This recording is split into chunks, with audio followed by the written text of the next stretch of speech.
Okay. Grand Rising, everyone. This is Ron. It is Sunday, June the 1st, 11, little after 11 a.m., 11:04 a.m. While my mind is on it, we are meeting with California today, if anybody was wondering. Uh, but let's open up and see if we have any questions and comments.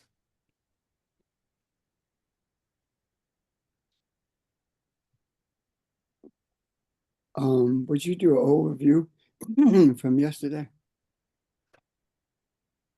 Pastor, that's not my strong suit. Oh, I'm okay. trying to remember Well, what. it's simply one thing I wanted to add to our discussion. Okay. When when it was brought up about us not having guns, I'm not Oh, yeah. having an affinity for guns. Um, is one thing I did not say, and that is, if we as a people felt like we needed a gun, we would have invented gun. They would have been on the earth for thousands of years. But we never felt the need to create instruments of death. That's all I want to say. I mean, That's a very good point. we invented everything else, you know. I had not thought of that. That's a good point. So that's all I want to say. So in the larger scheme of things, they have never been necessary. No, no, and if we think that that's the avenue to our freedom, we'll always be in bondage. Yeah. Um, this is the thing.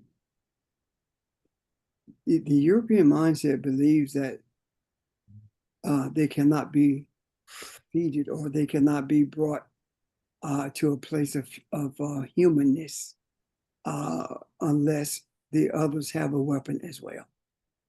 Um, that mindset believes that as long as they have superior weaponry, no one can bring peace into this earth unless they choose to do it their way.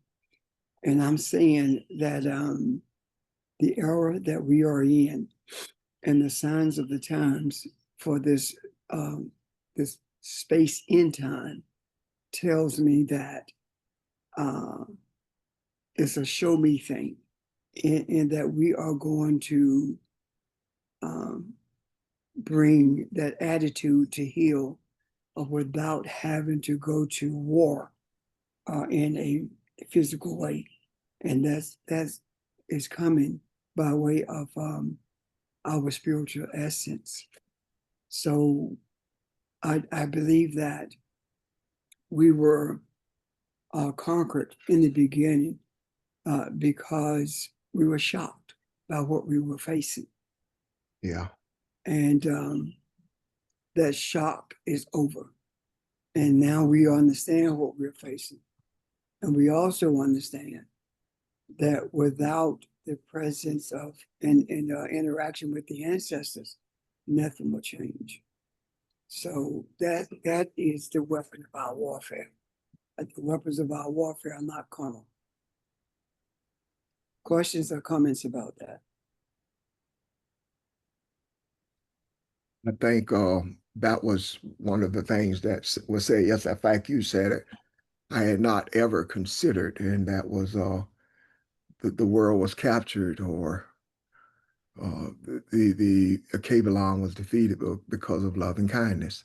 I had never thought about that. Not believing that somebody could be that animalistic or that barbaric. Can you imagine the shock that, Yeah. that they endured after had been so kind and generous to the strangers? So, Yeah. I have a question. mhm. Grand Rising family, I give honor to the ancestors.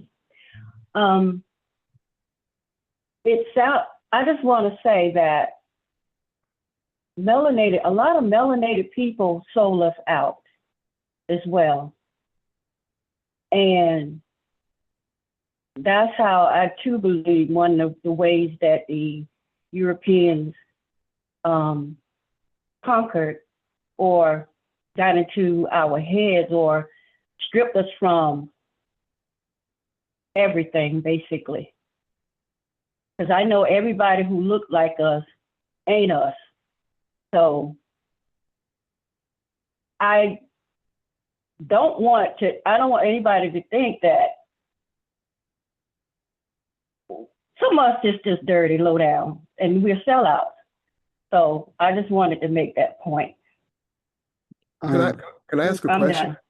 from it though?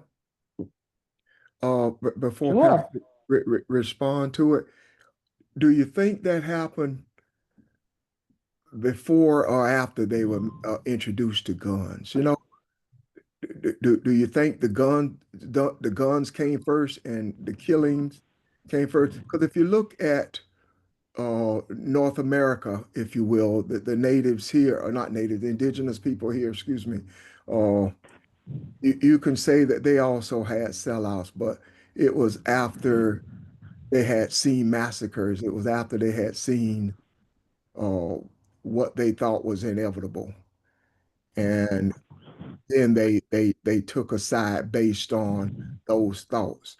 Do you think that has something to do with it, or do you think the sellout is what set it all up? You see my question? Yes, but can I say, as Pastor was saying, we live the life of Mayat. We are Mayat.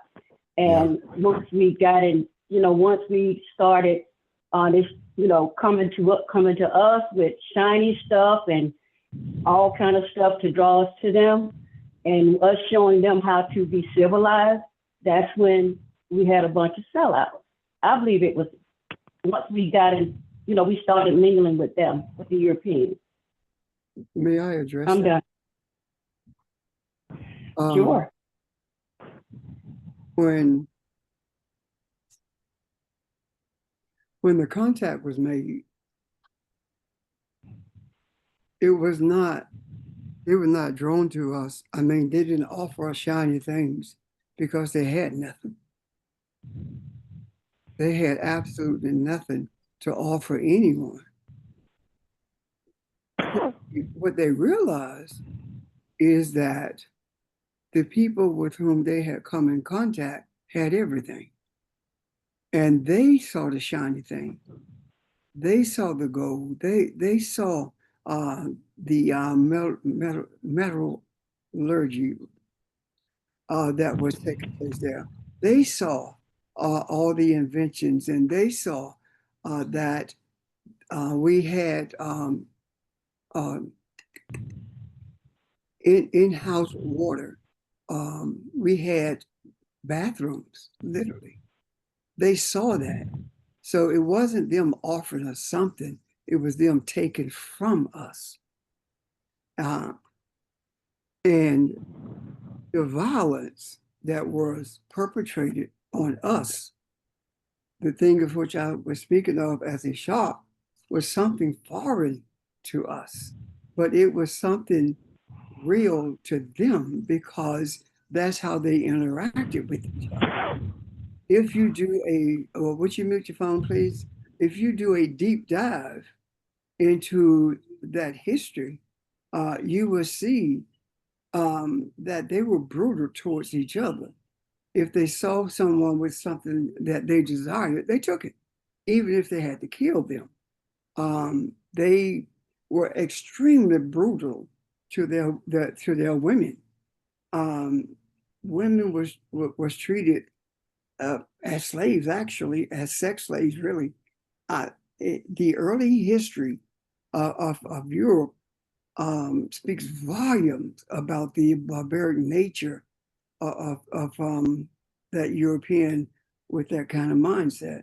So when they came in contact with us, what they saw was a docile people who were weak and who they could easily subdue. What they did not see is that this group of people who they saw as being weak was a group of people with deep love for humanity. and a group of people who embraced strangers, a group of people who was willing to share everything they had, even to the point where they themselves did not have anything left to give. That scenario is what played out during those early times.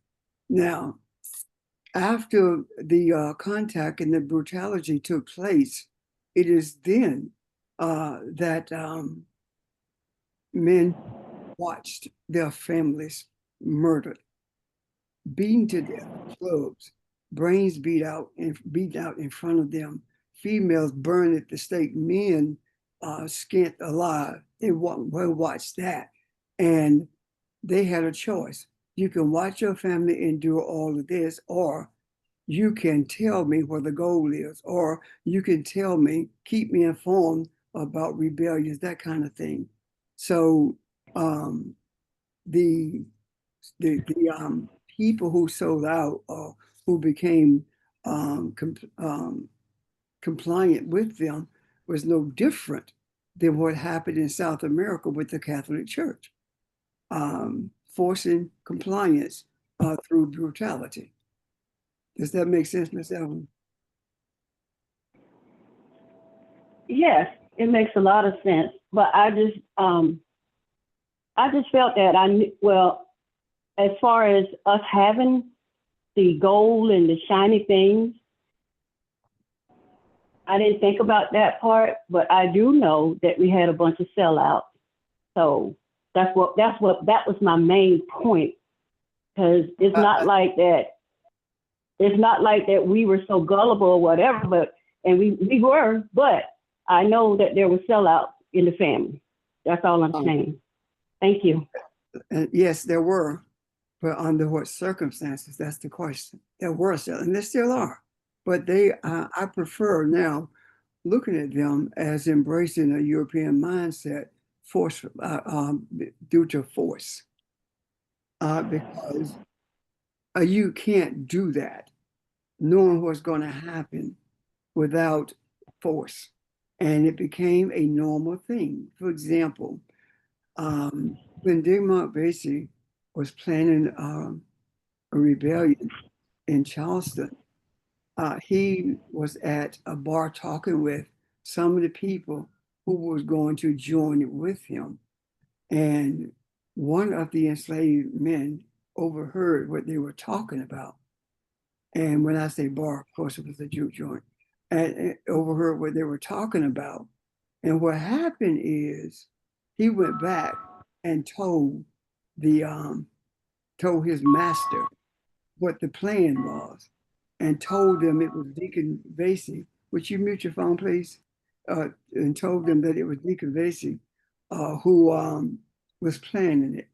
And what they did, they burned the church down. And where it stands now, I'm trying to remember the name of it. That's where the people were slain, were murdered in Charleston. Bethel, was it? I think. Anyway, they burned it down, and and when it was rebuilt, is what it is today. So we've always had people with that European mindset or want to get favor with Europeans. In the case of this enslaved person who told on Digmont Basie, that person wanted favor from the master. So he had embraced a European mindset in that you do whatever it takes to get what you want, and or to save yourself. And that in itself is that European mindset. Because if it was an African mindset from the beginning, then that would not have to have been the brutality that took place. And who were they going to sell out to? Because all of them were one. So it is a taste of the European that brought it to that place where our people got to a place where, as you stated, Evelyn, they were selling us out. And sometimes selling us out for nothing tangible, simply for a promise that never came to fruition. And you know what? I like what you said. And instead of sellout. It's the European mindset. Also, that's Denmark Belsi, that name. The statue is in Charleston. I was there not too long ago. It's in this park. I don't know if it's Lenox Park or something like that. But anyway, if anyone interested and you go to Charleston, the history is there. They got the statue of him and everything, and it's in a beautiful park. But yeah, that's all I want to say. Thank you, Pastor Jay. You're welcome. Anything? Anyone else? Good morning, everyone. In today's era, I suggest that we explore what creates a sellout, or look at it. If you know of an individual that's true blue, that's not a sellout, identify those two arenas. And this could be very much opinionated. One of the things that keeps me from not being a sellout or buying into the European maneuverability, my friends keep me motivated. And I also reciprocate that to them. If you got some solid friends that keep you motivated, and you may not like how they keep you motivated, but you know their best interest is for you, I feel that can eliminate a lot of sellouts. So when I see sellouts in today's era, that's the first thing I look at, your group or that individual's group. Oh, you ain't got no one to keep you motivated. You don't have no one telling you solid information, so you don't buy off into trinkets and things that are attract the eye. So if you're not a sellout, thank your friends for keeping you motivated. If an individual is a sellout, you may need to tell them, hey, you need to change your arena and get with a more, get with some better friends. So one of the things that just prevents me from being, and I can easily be a sellout, I have friends that keep me motivated. Thank you. Thank you.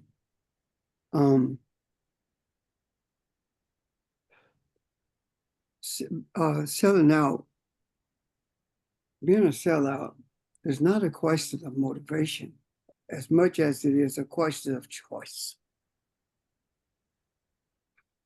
I remember when I was at USC, Strom Thurmond came to speak to our class. Him and what's the guy named? Somebody help me. Strom Thurmond's right hand man. It'll come to me. After the class, during the course of the speech, rather, he entertained questions. And after the class, he had asked me, could he talk to me? He did. Him and the name keeps sliding out of my head. And they asked me to come. He asked me to come to work for him, and he wanted me to be one of the liaisons to the Black community. And I said no. And he said, "We pay well." I said, "It's not about the money. If I work for you, when I'm not working for you any longer, or you get tired of me working for you, where am I going? Because my people are not going to trust me." And he said to me, "By then you'll have so much money you won't even care." And I said to him, "It's not about the money. It's about integrity." So, Atwater. huh? Atwater, yeah. So he and Lee Atwater called me off and on for weeks, if not months, until Phoebe got to the point where she said, "Listen, tell him no in such a way that they won't call back anymore." And I had to be extremely emphatic with them for them to stop calling me. Now, that was not my friends motivated me. That was the pain of my people encouraging me to stay strong and immutable. You can be with a group of people who are your friends or your associates or however you want to describe the group. And within that group, there can be one person who is a quote unquote sellout, since we're using that word, those words, and you don't even know it until it's too late. And that is the reason back in the day, you had a cadre that you started with and that you stuck with, and you did not reach outside of that cadre to do anything or to plan anything that could be interpreted as illegal to the point where you would be arrested and sent to prison, or you will be killed. So within the confines of that group, no one knew our travels except us. And we were not the only ones who did that. The Panthers did the same thing. All organizations did the same thing, and kept tight cadres around. And that is the reason they had to, they meaning the FBI had to book for the cabin in Frogmore where Martin Luther King would go for rest. And they bugged every cabin now, then you know which one he'd go stay in. Because his cadre was tight enough that he had no leaks during that period of time. And then, of course, subsequently, people got close enough to him who began to pass information to the FBI. And so that's what I'm saying. I'm saying all of this to give you an example and understand it, that the concept of sellout in this generation is not what a sellout is in reality. It's not about your friend. It's about you. It's about the choice you make. And to say that you could easily be a sellout, that's not encouraging at all. And that's not complimentary at all.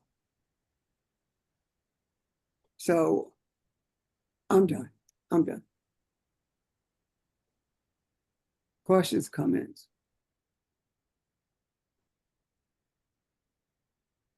I guess when I think of it, I think of and I'm looking at it from yesterday, from the history when as back when Evelyn was talking about the history of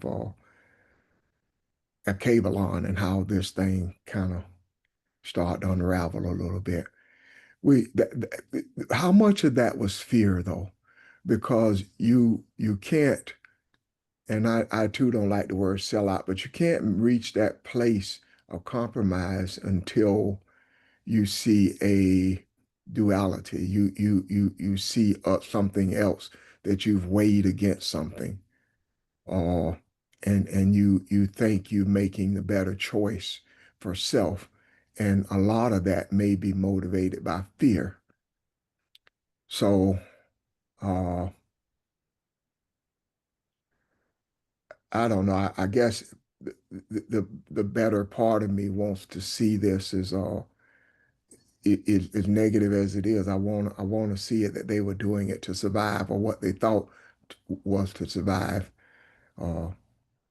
But anyway, it's just some things you can't defend, but still, I just think it's more to it than that.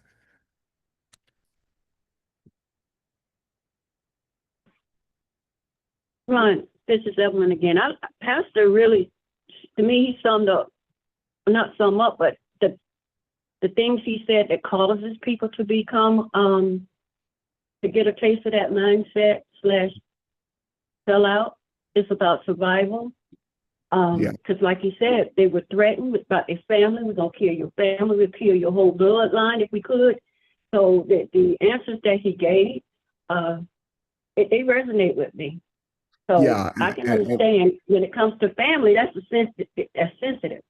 So yeah. I can see that now since he brought that to light. But yeah, thank you.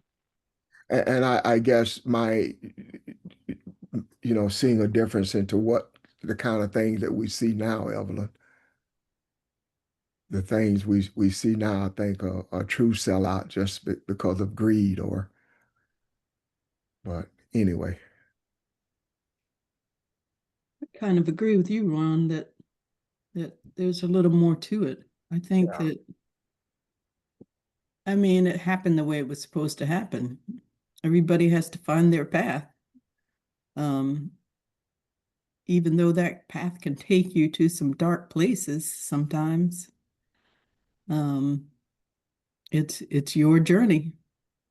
yeah, So I see it as, I mean, I don't I mean, years ago I might have said they were sellouts, but I don't quite see it like that anymore.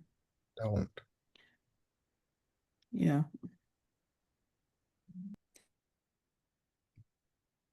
Thank you, Audrey. Is anyone else? Anybody else have an opinion on this? They'd like to share questions?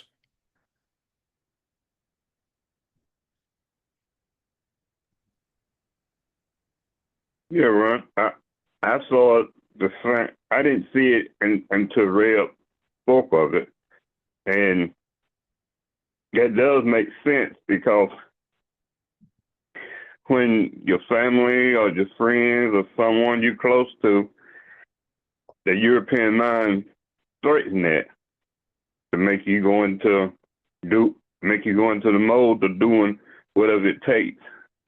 But the European mind pulls you that way, and once you get in that trap with them doing what they want you to do, I mean, like Pastor said, no one in that group will not speak to you or not be around you because they can't trust you.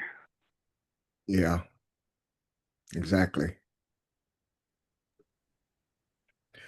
I think, Charles, one of the things that we do that we may not even recognize we do or appreciate that we do, we have evolved, and I'm talking about the people on this phone, to a place that we are given the privilege to go back into history, if you will, and talk about things and detail things and straighten things out and and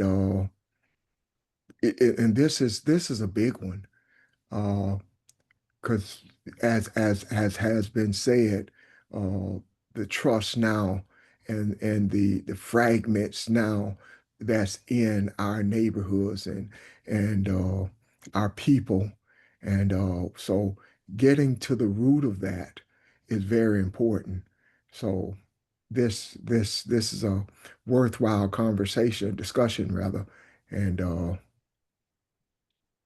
so yeah, I appreciate everything's been said. I appreciate Pastor shedding some light on it as well, the history of it. Uh, anyone else?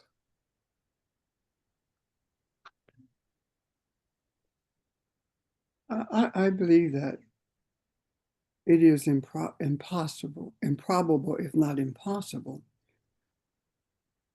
to have any true understanding of spirituality if you don't know history. Because true history is spiritual. If you think about what's taking place in Africa right now, it is the history of what happened that's moving, that's changing the mindset on that continent. If they were simply going to church and shouting and doing what they've been doing for 1,000 years, there would be no desire to move beyond following the directions of the colonizer. The strongest force, the number one force in colonization and making it successful is religion. Mm-hmm. The second, if religion doesn't work, it's a weapon. It's a gun. If religion doesn't work, So what am I saying to you? I'm saying to you, well, I'm going to say something that might make you feel uncomfortable, but if it does, it's okay. You'll get accustomed to it when you think about it. The whole purpose of religion, whether it's Christianity, Islam, or Judaism, Buddhism, whatever, the whole purpose of any religion is to keep people in a colonized state. That's it. Christianity has no other purpose than to keep people of color expression docile and to control Europeans who they want to manipulate. There is no connection between Christianity, Islam, Judaism, and the Bible. There's no connection whatsoever. When you look at the actions, not the words they speak, when you look at the actions, you don't see any connectivity to the scriptures at all. The only connectivity is the manipulated aspects of the scriptures. And the reason that you're taught in seminary, the reason that you find most ministers, if not 95, 99%, always talks about Paul. Because if you read Paul's letters, there are two common themes in that letter, in those letters. One is slaves, obey your master. That's a common theme. The other one is if you want to learn, speaking of women, ask your husband. In other words, misogyny and enslavement, bondage, misogyny. Those are the two common themes when it relates to the masses. Those are the themes in Paul's writing. And if he is the darling of the church, then how is it that the people who follow the energy of his writings, how is it that they are not like that? That misogyny, enslavers, keeping people in bondage, whether it is physical enslavement or whether it is mental, emotional, whatever. So I say that with conviction that the greatest method of colonization is Christianity and Islam. Those are the two with the African anyway. Questions, comment? When you say colonization, what do you mean, please? What I mean by colonization is keeping people in bondage, going into a country and controlling the people and taking all their resources and killing them if they don't agree with you. As one of the Africans said, that when the Christians came to Africa, they asked us to close our eyes and pray. And when we opened our eyes, we had the Bible and they had the resources.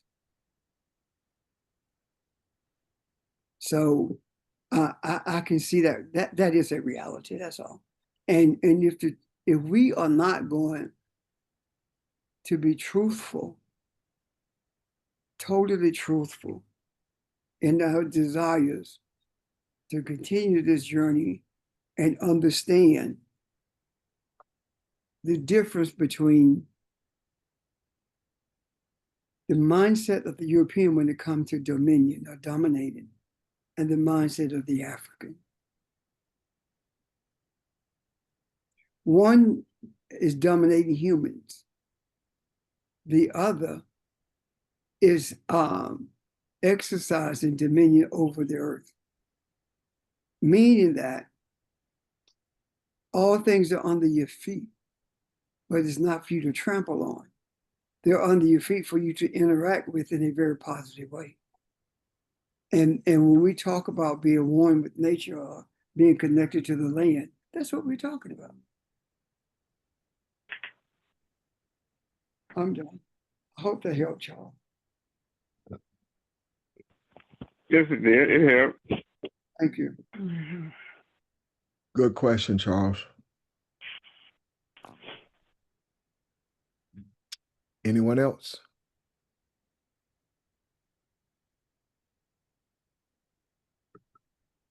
Anything? Not about this, maybe something else got your attention? I have a question. Well, I'm sorry. I yield. I yield.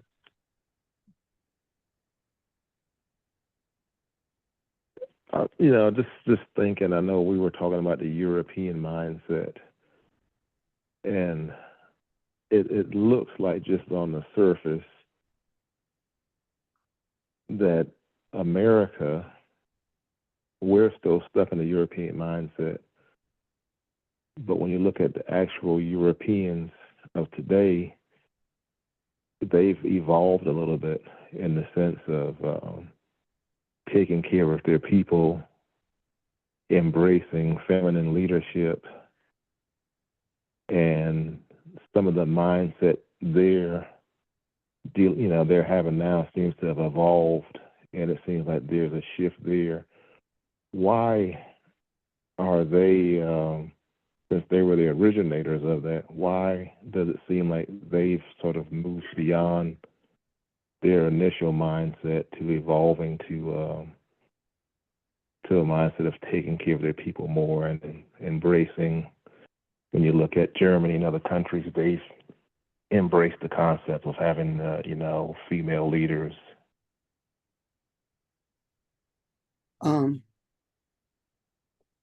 If you look at Merkel, who was the German female leader, if you look at Margaret Thatcher, if you look at Meloni in Italy today, you will see that all of them ruled, all of them served in those offices with the energy of a male. It is not so much about body parts as it is about attitude and energy. Margaret Thatcher was a female version of Ronald Reagan.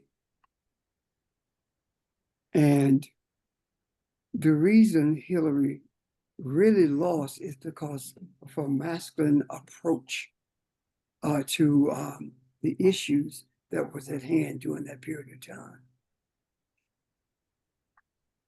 A mindset shift in the European, if it really shifted, would be accompanied by a change in the systems that they perpetuate. When we talk about racism or European mindset, we are talking primarily about the rulership, the energy that rules the world, the energy that keeps everyone in their place, females as well as people of color. Excuse me, if the mindset of the European, especially in this country, had shifted, then Kamala Harris would be president today. They were not going to vote for the Black woman. It was just that simple. The only reason that Obama won the presidency is because the country was on the verge of collapse economically, and they dropped it in his lap, expecting it to fall apart. And when it didn't, the Tea Party rose. So when we look at the actions, nothing has changed. When we look at the idea of the continuation of colonization, the mindset is no different. It's just in a female body.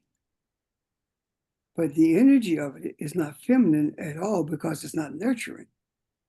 It is demonstrably dangerous, or just as dangerous as is a male leader who seeks to toe the line that has been in place forever, and that is controlling the resources in a cable line and controlling the people worldwide, especially females and people of color.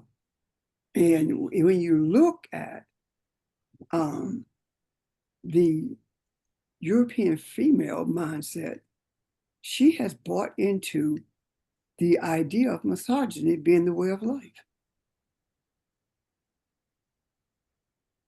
If you look at all the things that have taken place, especially during this administration, it took place in others, but this is so public. When you look at that, all of the people who supported this administration is feeling the brunt of what this administration does. When it comes to taking care of their people, Europeans don't take care of their people. They have national health care in Europe. Yes, they have that. But in this country, Europeans don't take care of their people. If they did, they would not be destroying the safety net, with the understanding that there are more people of European derivation who get Medicaid than any people of color. So they would rather not get Medicaid if they can keep people look like us from getting Medicaid. And if they were taking care of their people, the minimum wage would be $25 an hour and not $7.25. If they were taking care of their people, then trade unions would not be necessary because the Labor Department would handle those grievances and make sure that wages are in line with profits. This has never been a democracy. In 1601, I think it was the Dutch or the Portuguese, one of them is the Dutch, established the first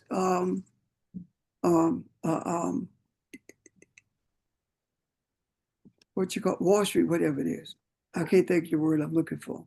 But they established the first stock market in history.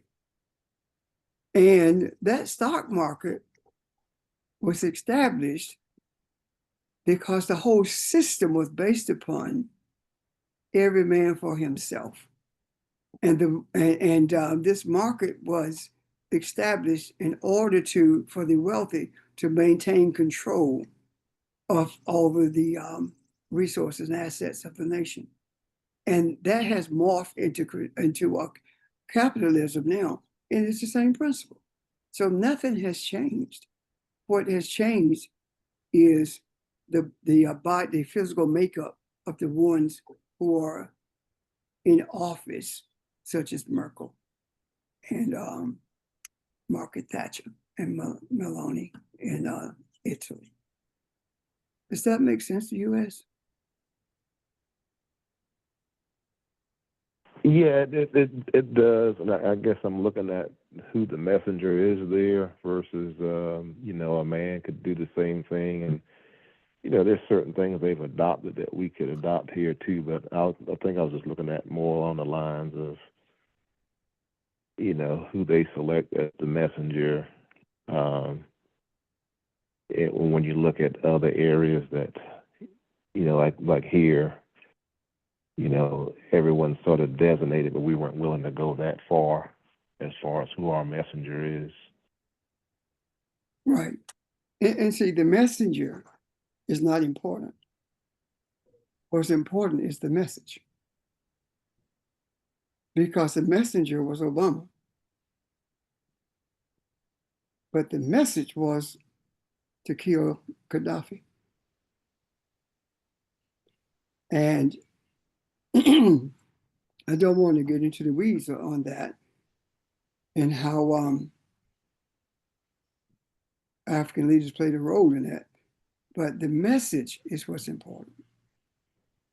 It doesn't matter if you're starving.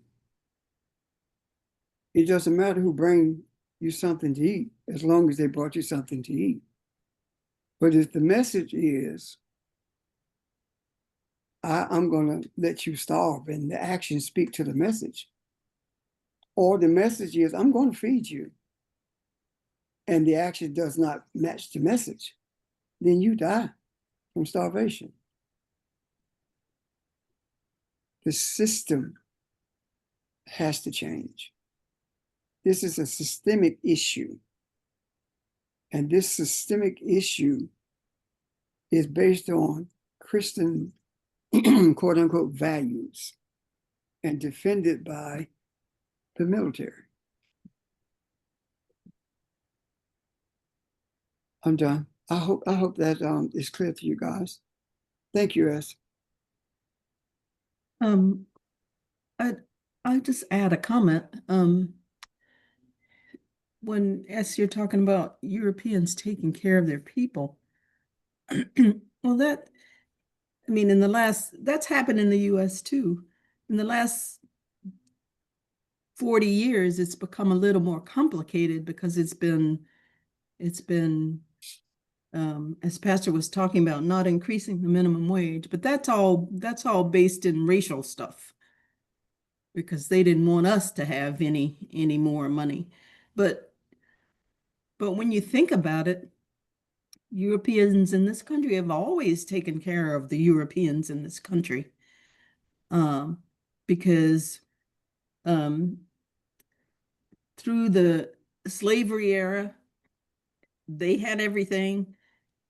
After Reconstruction, they still had everything. In the Jim Crow era, all those laws that were passed to keep people of color in a certain place and to keep Europeans enriched and in control. Even in the after World War II, with the GI Bill, all of that help went to white European men. Not very many Black veterans benefited from that. Look at during the Depression, all those laws, all those jobs that were created, most of them went to white people, and Black people were left out in the cold. So they were taking care of their own. And even up till now, it's the same thing. All the laws created so that whites are kept in power, in control, and everybody else has to fend for themselves. So it's the same mindset. They're taking care of their people. We just don't happen to be their people.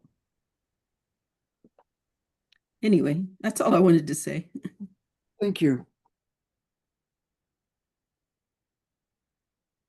Anyone else?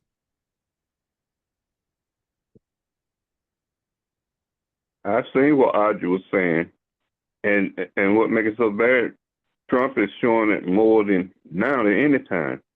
Because first he got on TV and told them that white people being killed in Africa, and he brought some over here.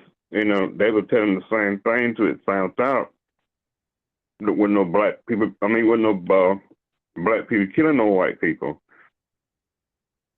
and that's why he was all over the president of Africa, and didn't want him to talk and tell the president what was happening.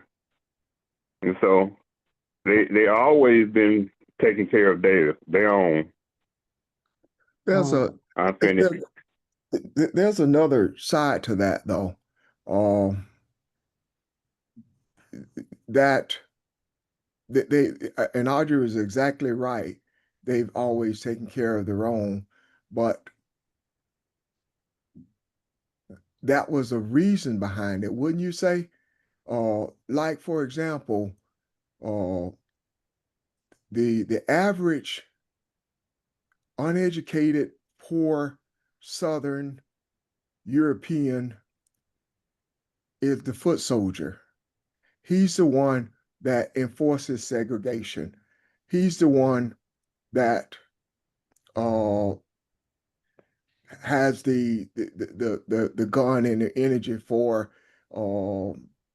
hostility and violence. Uh, I throw you just enough to let you know that you are better than the rest of them, the people of color. So you may not be a slave owner, but you are better off sending your sons to die for the South to maintain or to uphold this way of life. And that has been sold uh, just as much as anything that anybody's ever bought into, that no matter what, I'm better than you, and uh, that to me is part of the whole machine that keeps this thing rolling. I'm kind of stumbling because but anyway, does that make sense at all? Uh, It does. Audrey, you're about to say something?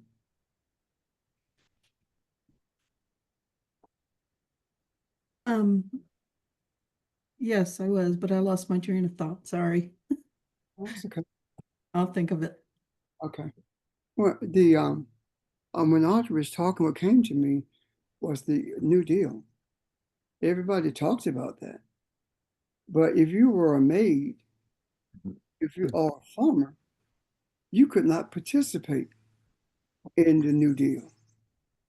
And the overwhelming majority of African women were maids, and the men were farmers. And that Yeah. caveat was included in order to weed us out. That was Social Security, right? Social Security also, both Yeah. of them. Yeah. Social Security, most Black people didn't get Social Security until the early 60s. And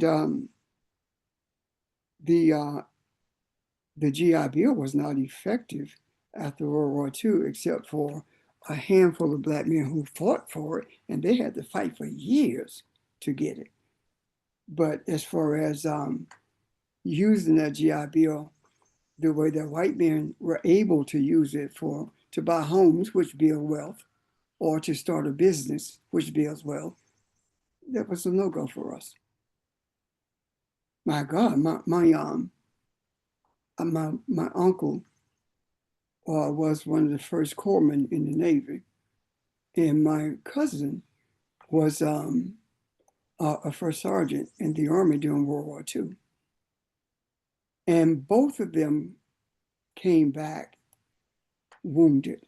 My cousin was wounded emotionally, and he got no help from the government, even though he and our family tried. When I say our family, of course, they wasn't me, but inclusive of our family, they tried. And my uncle was doing a blackout in Philippines, had fallen into a bomb crater while they were in a Jeep and crushed the front part of his skull, and he had metal plates in his head. And when he tried to get help, he got none. But finally, later on, I guess it was in the late 60s, maybe. No, it was, yeah, late 60s, he started getting help from the VA, but never compensation. Neither one of them got compensation. And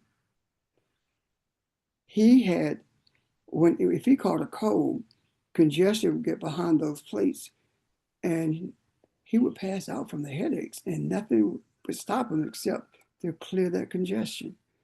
So what am I saying to you? I'm giving you firsthand information about the experiences of World War II soldiers and how compensation was withheld from them. And as Audrey mentioned, this whole thing of compensation is separate from the GI Bill, but inclusive of it also in terms of not getting help. You have to fend for yourself. So when the scripture says that we do not war against flesh and blood, but of principalities in the heavens, that's talking about we are not fighting skin color. We're not fighting against people. We are battling against energy that needs to be repurposed. Don't forget that energy is energy, and it can be used any way you choose to use it. And when it says principalities in the heavens, it's talking about enlightened people, not enlightened spiritually, but they have the energy of enlightenment. And what they are enlightened with is the methodology for controlling people. And if you really sit back and think about how the system was put together, and you will see that this puzzle was meticulously put together in order to exclude African people, and where African people could not be excluded, the poor was excluded, and that was inclusive of some white people. And this is no different than what happened after the Civil War. African people who were formerly enslaved gathered with poor white people, and they were forming a coalition to petition the government to address their needs. And one of the senators from South Carolina told them, the leaders of this movement, but you're white. You're always better than a nigger. You're white. And that message traveled like wildfire. And that's what broke down the coalition between the poor whites and the formerly enslaved. So when you look at a system that's put together this meticulously, that in itself should to tell us that dismantling this system is not going to be effective if we use the system to dismantle it itself. There are always roadblocks, and the power sources are not going to allow anyone to be in power who is a threat to the system. So we are engaged in spiritual warfare, and our weapons are not carnal, as I stated earlier. They're not material. They're not made with hands. Our weapon is righteousness. Our weapon is truth. Our weapon is loving kindness. Our weapon is a deep desire that all would be delivered from their biases, their racist thoughts, and their European mindset that is dismissive of everyone who's not European. Those are our weapons. And those weapons are weapons that enhances the harmony amongst mankind, as opposed to being a force that divides. Thank you.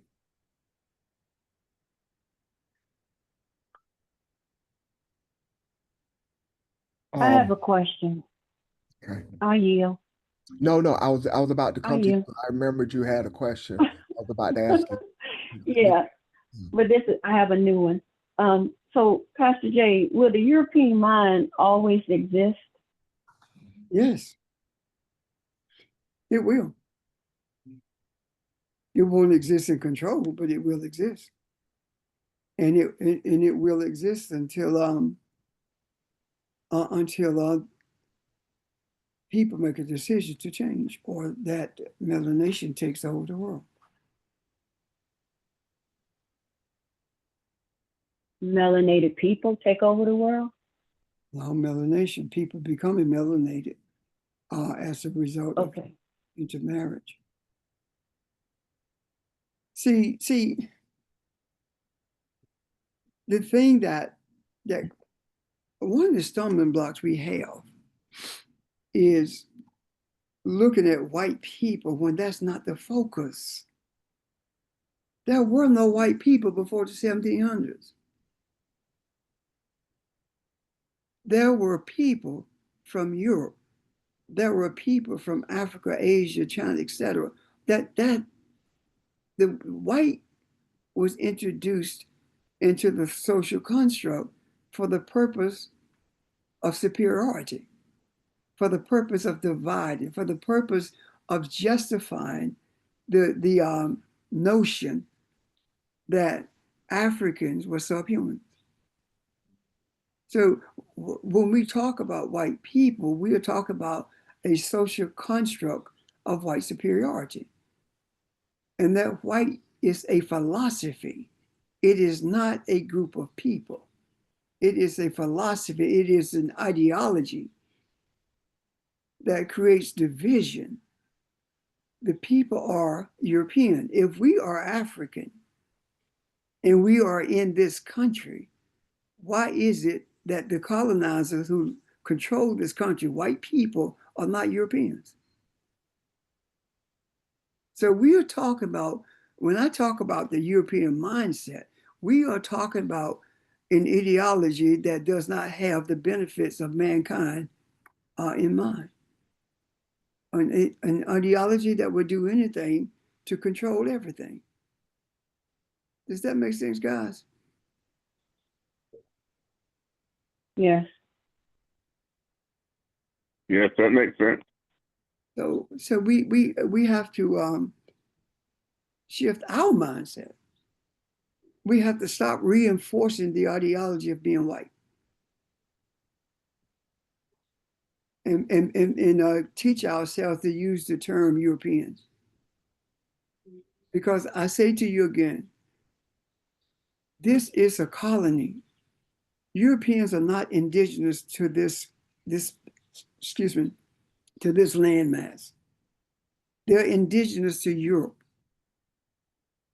So when we change our mindset from designating white people, we would change our mindset when we reference Europeans and stop calling them white, then we are taking the life out of white superiority, because that's the whole reason for being designated as white. Does that make sense? Can you see that? Yeah, agreed. Yes. Yeah. Yes. There are so many words that we use giving life to the very thing that we are here to correct. And mind you, that before this moment, I did not have that in my mind at all about the designation of whites supporting white supremacy. I that was never in my mind. Ancestors, I tell you, they're awesome, because I attribute all of this to our ancestors guiding us in our thoughts, our speech, our emotions. And I honor that. I reverence that. Thank you.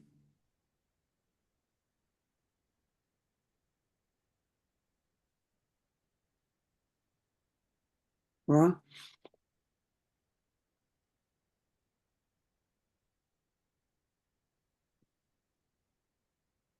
Evelyn, your original question, was it addressed? No, but I'm gonna save it for another time.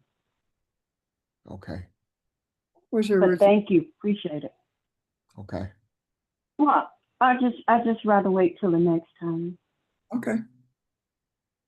Thank you, sir. Thank you.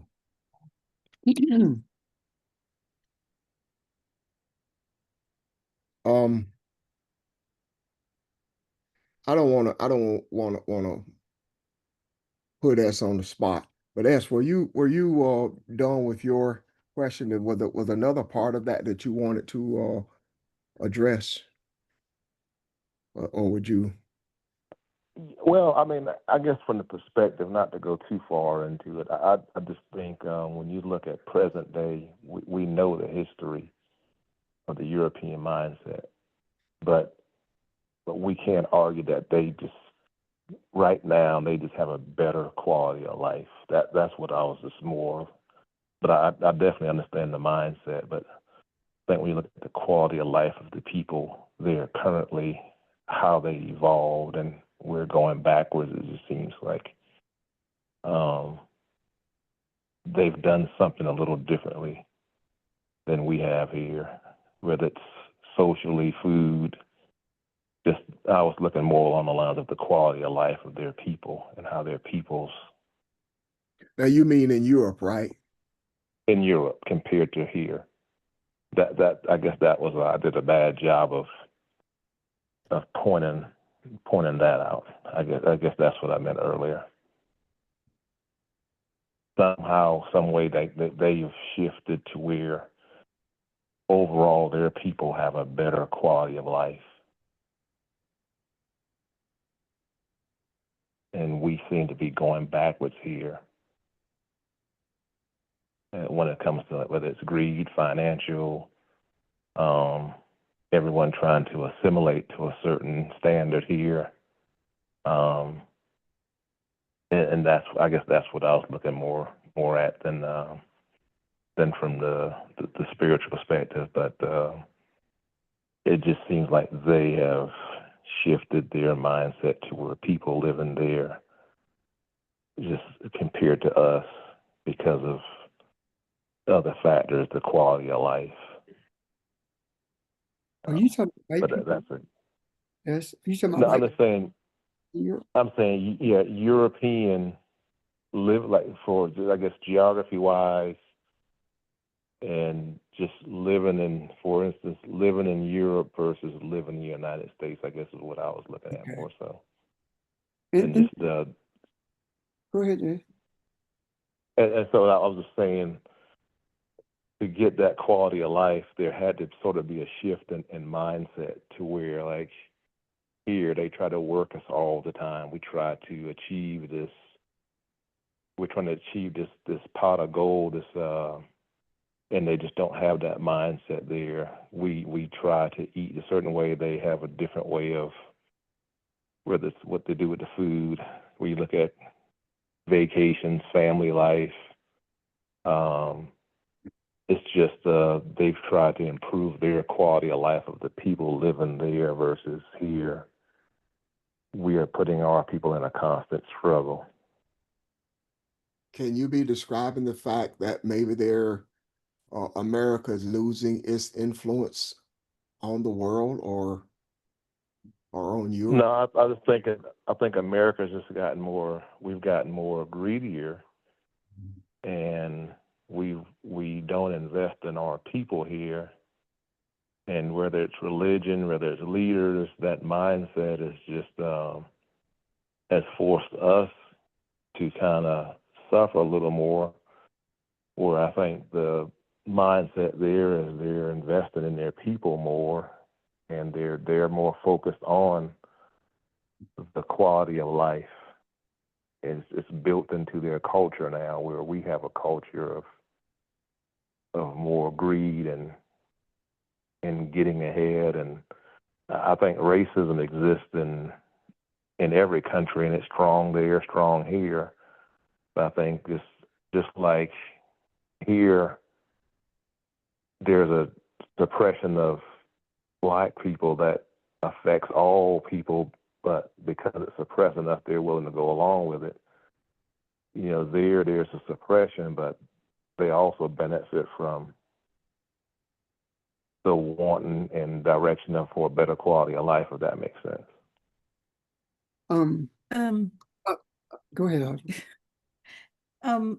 Yes, I agree with you that they have a better quality of life, in terms of their systems and how they treat people, how they treat workers, that sort of thing. But I have to say, it's all tied up with race. Yeah.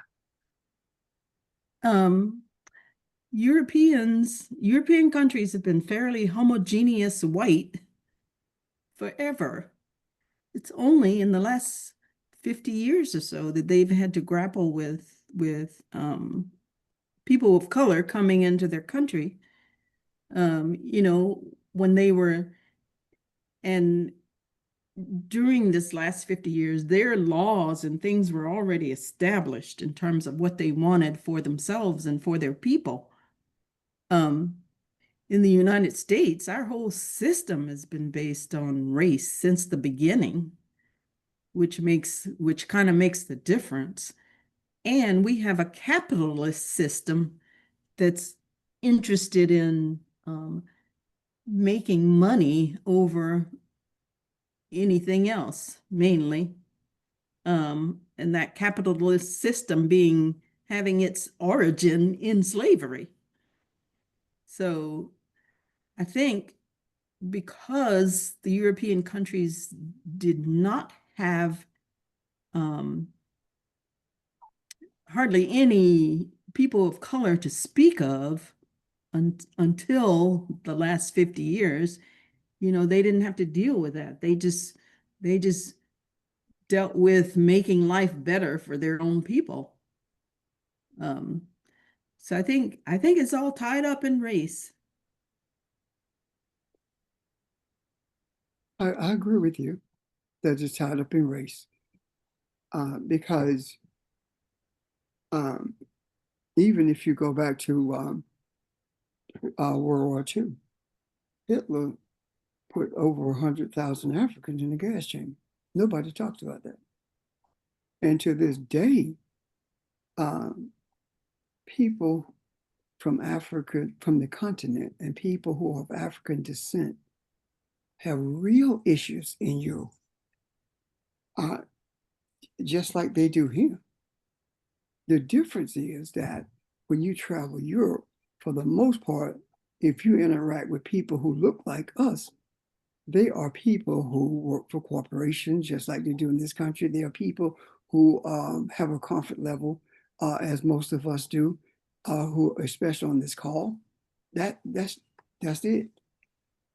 However, if you pull back the scale and look beneath the surface, you will see the same systemic racism directed towards Africans as it is in this country.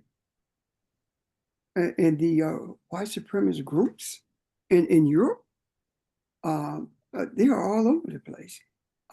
What's that lady's name? Pen in France, who challenged Macron?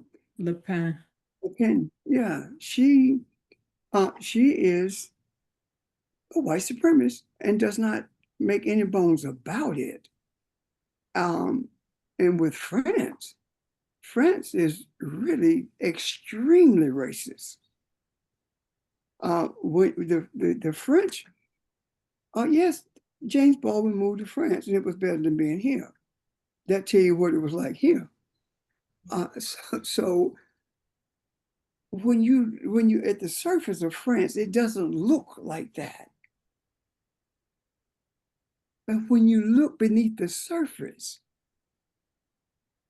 there is gangrene beneath the surface when it comes to race. And when you look at how this country, whether it's Obama, Trump, or Biden, interact with the African nations, and you look at how France, Germany, and England and Britain does, how they do it, it's the same thing. All of them respond the same way. When this guy was offered, one of the security guys, top security guys, matter of fact, senior security guy for Ibrahim Traoré in Burkina Faso, when they offered one of his security guys $4 million, some say $5 million to kill him, and he would not do that. I think a big part of that point is missed. France was the colonizer. France is the one who's angry because the gold mines were nationalized. But they did not offer euros. They offered dollars. So who do you think was paying that bill? If they offered dollars, who in the world other than us currency is in dollars, as opposed to euros or other designated name for their currency? So what am I saying to you? France is upset, and the U.S. is upset, and the whole of Europe is upset because of this. What is this? Because a group of people have made a decision that they are going to determine their future. And Europeans say, you're not going to do that. We are going to control your future. That's not a better way of life. The better way of life in Europe is primarily for white people, as Audrey said, for people of European descent, as she said, not us. I'm done. I hope that makes sense to you guys. Does that address part of what you're talking about? It does in part. I think it's like a more deeper conversation that we probably, we can have another day. But it does. I definitely understand where you're coming from. Yeah. And understand everything that. Those are just facts that you're laying out. Those are the facts. That I guess I'm just looking at where we're trending right now. Okay. Thank you, sir. So we have pending question from Evelyn and continuation from S. Sounds good. So are we ready today to kind of slow things down a bit? Want to hold off till tomorrow if we're going in a different direction? Anybody have anything pertaining to what we're discussing now? Okay. Well, maybe a good idea then to hold your questions, and if you want to, text them to me or Pastor or Audrey or anybody. If not, we'll begin with your question tomorrow, okay? Great discussion, everyone. And again, I feel that these things are necessary that we discuss. We have been given an awesome opportunity here, and to put energy in the right flow that it was intended to be. So thank you. And again, we have California this afternoon, 3 o'clock. Okay. Thank you. All right. Have a great day, y'all. You too. Thank you, everyone. Thank you. Thank